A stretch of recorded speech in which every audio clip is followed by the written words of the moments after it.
Hello, doing a quick recording here of Fortnite Chapter 2 Season 3. We are playing on the Intel Xeon E5 2650 V2 paired with the RX 580 4GB video card. These are the settings we're going to be testing during this recording. They're known as Pro settings, epic view distance, everything else set to low or off, all at 1920 by 1080p. And I do have MSI Afterburner running in the top left hand corner of the screen there. You can keep an eye out on the CPU and GPU usage, along with the frame rate and frame time graph. I think I'm going to drop down right here. How do I ping that? There we go. As well, I do have something that I thought I'd add to this recording test. You can let me know if you like it or not. Basically, the graphs from Task Manager, where you can see all 8 cores and 16 threads. I thought I'd add that in there, so hopefully that gives you a more kind of visual representation of how the how this game uses all 8 cores and 16 threads. But yeah, without further ado, let's get into the game here. I will mention, of course, I'm not too great at Fortnite, but hopefully I can survive long enough so you can get a solid idea of how the system does perform here. I have run a couple games now on the system, and I have tested these specs over the course of probably 6 months now, and overall it is a very well balanced system. You can play a large variety of games. You can play Call of Duty Warzone really well. You can play Fortnite above 120 FPS consistently and smoothly. Apex Legends easily runs on the system. Even esport games like CSGO, like, it's not ideal due to the low clock speed of only 3 gigahertz, but you do get decent frame rate. Oh my, this guy seems like he's a console player just with how good his aim is there.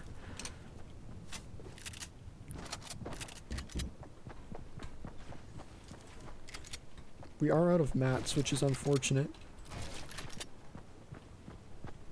Don't see him. I do see him, actually.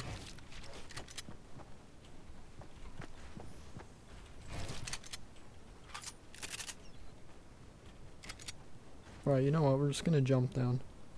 Because what the heck, right?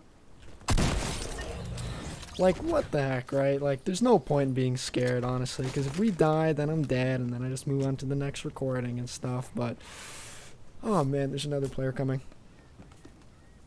This could be really bad. Oh, I missed my first shot. Where's he gonna jump down on us here?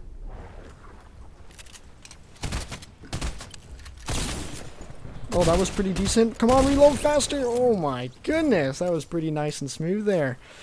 Pretty buttery smooth, and maybe I'll get good at Fortnite one day. Maybe, you never know. Alright, let's heal up for the second time here. Good thing we got that medkit off, otherwise we would have been dead for sure. But yeah, I'm actually surprised that we got him there.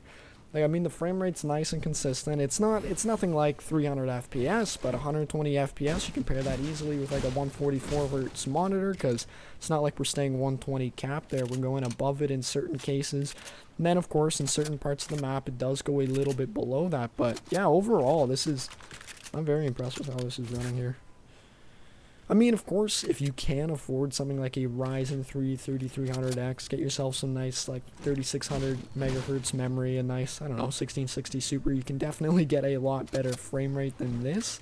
But on a budget, like, I'm pretty impressed with how this performs here. And yeah, I do have benchmarks with other games, like, for example, Call of Duty Warzone. I haven't benchmarked Apex in a while, but games like Call of Duty Warzone, which are actually really, really demanding on the CPU, also run pretty decently on this here. But I mean, hey, we're playing Fortnite, we may as well focus on Fortnite here. We are in the zone already, picked up 2 kills there, which is pretty fun. I mean, we're not playing against really good players, but both of those guys weren't bots, so I mean, that is something. Let's see if we can't find ourselves some shields. I don't know if there's any chests up here. Oh, looks like there might just be one. Yeah, wrong key bindings there. Let's see, I think there should be a chest. Oh, you know what? It's probably not a chest. It's probably, oh goodness. It's probably one of these, alright, we've got to move. Those are bots. And these bots are pretty brutal to deal with. I hate playing against these guys. They're so ruthless. I can't tell if they're all bots or if there's one player running there, so I will try to just get out of here. skedaddle, basically. We've got 200 mats. I think all our weapons are reloaded. I don't know why I have the charged shotgun still. In my opinion, it's not a good weapon because you have to hit your shots. I tend to miss most of mine. So that's where having the much faster kind of fire rate, I think, is a lot better for me. Alright, we will grab some more mats in case we find another player and we have to panic build. That's what I call it. Also, if you did notice, the editing is really nice and smooth on this system, so that's a great perk there. Get smooth editing. And yes, if you do play creative, you will get a lot higher frame rate than this, but we're just testing out a normal solos match. One thing that I probably won't ever be able to test is competitive frame rate, just because you have to be good to get into those end games where there are 40 players. You have to build, you have to box, you have to tunnel, you have to do all those fancy Fortnite little moves there. So I'm probably never going to be able to test something to that extent. I mean, we could test Team Rumble. I think from the last Team Rumble test I did, let's just make sure no one's here. The last Team Rumble test I did, I think in some parts of the map, in certain cases, it went down as low as 80 FPS. But I mean, that's just from what I recall. I'm not 100% sure that's something that, yeah, I could test as well in the future. Let's continue moving. We are in the open. That's exactly what I was worried of. That's what I was worried about. If you're in the open, someone with good accuracy and someone who's watching you is going to take you out there. Yeah, this guy's got pretty good accuracy. But yeah, that is sadly going to conclude our test recording of the E5 2650 V2 paired with the RX 580 4GB video card. And of course, if you guys have any questions or would like to see different settings tested as well, you can let me know in the comment section below. Thanks.